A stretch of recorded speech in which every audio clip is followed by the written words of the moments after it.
So we will talk about E37 servo lock error. Okay.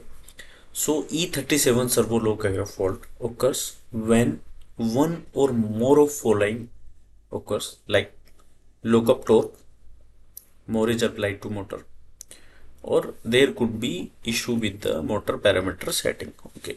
So normally what we can do, initially we need to reduce the load of motor. Okay. Like if your VFD is already running, your motor is already running, and suddenly it's occurs. So in that case, what you need to do, you need to check, like first reduce the motor and try to run that VFD and check there could be like issue with the belt or gear section, whatever you have on your motor. Okay.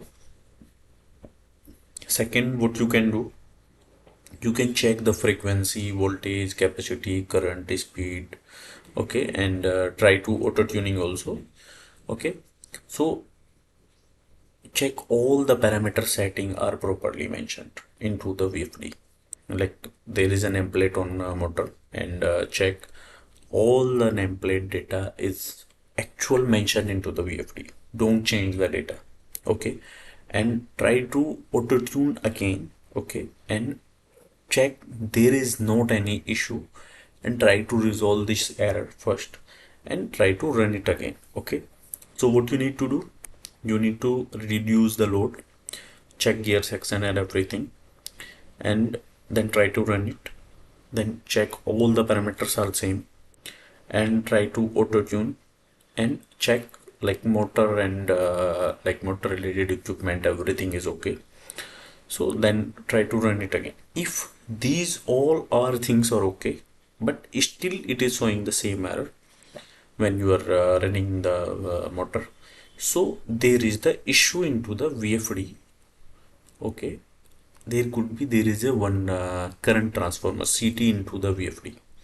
So then in that case there is issue with the CT, like it means CT is giving the wrong data to microcontroller, and that's why it is showing the wrong data.